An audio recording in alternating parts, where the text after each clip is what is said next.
Zdravím vás, přátelé. Chtěl jsem vám dát krátkou aktualizaci asi skoro po 6 měsících k naší sbírce. Na začátku bych vám chtěl strašně poděkovat, protože je to pro nás hrozně moc peněz. Vybrali jsme díky vám přes 3 milionu korun.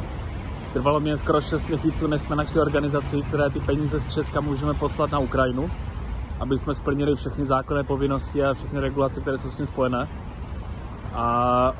Takže organizaci máme, prostředky jsme konečně začali posílat na Ukrajinu, převedli jsme prvních 300 000 korun, zaplatili jsme celkem 7 nebo 8 faktur, opravili jsme řadu aut, koupili postele, koupili antény na drony a řadu jiných věcí, o kterých vás budu informovat, jak ty věci sem začnou chodit. Takže jsem jenom chtěl říct, že všechny ty prostředky využíváme dle našich nejvyšších priorit, podle toho, jak teď jsou v komunikaci v rámci celém velení batalionu. Takže jenom bych tam chtěl připomenout ještě jednu věc, na kterou jsem hrozně hrdý.